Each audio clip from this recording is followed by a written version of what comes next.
Hey, I'm Liz from No Trace. In this video, I'm going to show you how to make a very simple, tiny wallet that's perfect for credit cards and driver's license and cash. You can easily sew a ton of these little wallets in no time at all. This is also an excellent scrap busting project, so let's jump in. To make this mini wallet, you just need 2 pieces of fabric. The main fabric is 18 inches long and 4 3/4 inches wide. And then I have a smaller scrap of fabric that is 5 inches wide and about 2 inches tall. And this is going to make the strap part of the wallet so you can make it more narrow or wider. I am working with a heavier weight fabric. This is a stretch denim that I got in my box of heavy hot garbage from Swanson's Fabrics. I love Swanson's. They upcycle unwanted craft supplies and resell them and keep them out of the landfill. So if you want to support what they're doing, I have a link to shop at Swanson's in the description box below this video. The very first step is to figure out if your pattern has a direction to it. You want to find the top of the pattern and the bottom edge of the pattern. I'm working with a sort of denim paisley that doesn't really have a top or bottom, but I am going to call this the top and this the bottom.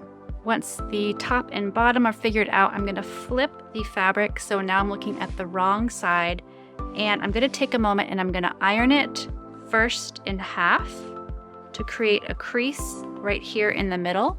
Then I'm going to open it up and iron it again so that this section is divided into quarters right up to that center crease. Okay, I ironed so that this side or this half of the fabric is now in quarters, and I drew some chalk lines just so you can see the 4 creases I have here. So I created this crease just by folding the fabric like this. This crease was created by bringing this end to that crease, and then I created this crease by just bringing this line over to here. So that's how you get 4 nice even sections. Next up, I'm going to turn my 5-inch wide scrap into a strap for my wallet. I have a whole tutorial on how to make a strap in any size, so I'm going to link to that tutorial right here. But basically, I'm going to go iron this raw edges in towards the middle and then fold it in half and iron it again. Okay, I finished ironing the fabric so that I have a little strap. Now I'm just going to top stitch both sides over here at the machine with about 1/8 of an inch seam allowance.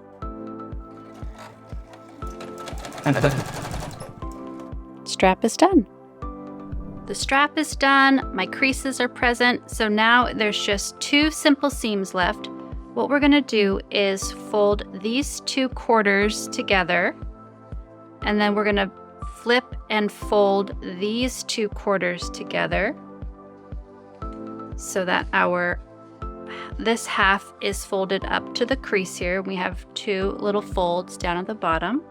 Now we're going to flip it over, so we're looking at the right side again, and we're going to get our strap and place it centered on this small quarter section of the top half of the wallet. So it's just sitting centered. And now we're going to fold that onto the other side of the wallet with the strap right there in the middle.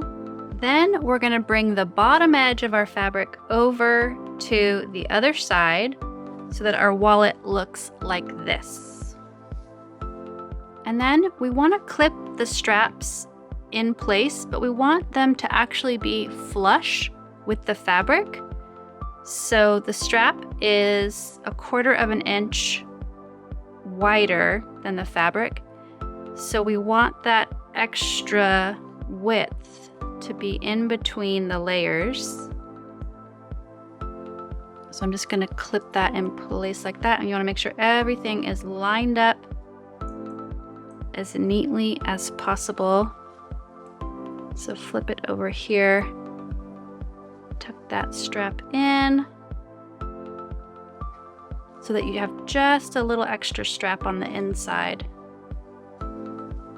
And then clip it in place.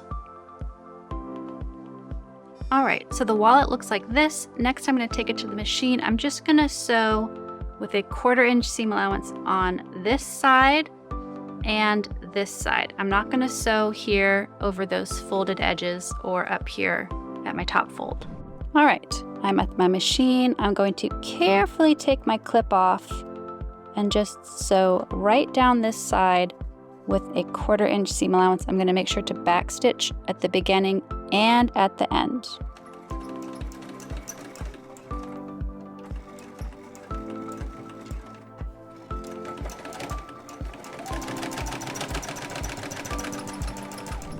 My 2 seams are finished and this wallet is almost done. This is such a quick project. You can make and sell a ton of these if you were so inspired.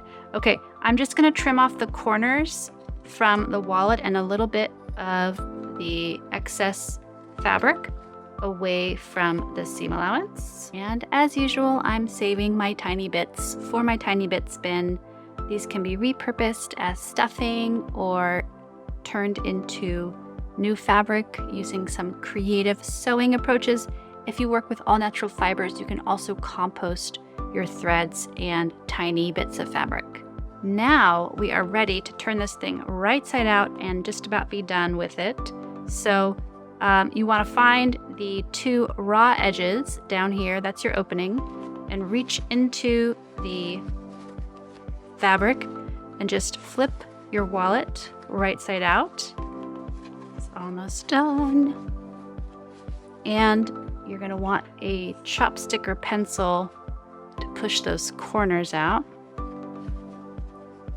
And then the last step is to flip the whole thing. So you have these raw edges. Obviously you don't want a wallet with raw edges and there's no way to close it. So you just go in between the folds and just flip your wallet right side out so that now you're seeing your strap, and get your chopstick and get into those corners. Push them out really well. You might want to give your wallet a little press with the iron, and it's done. Okay, I gave it a little press with the iron, and this little wallet is ready for credit cards and driver's licenses. All you gotta do is slide your top flap under your strap, and it's finished. If you had fun making this wallet, I have another one that's basically the same, but it uses a snap. I'm gonna link to that video right here. And also, if you'd like to show some support for my channel, I'd love for you to check out my membership. Just click the join button below this video to learn more.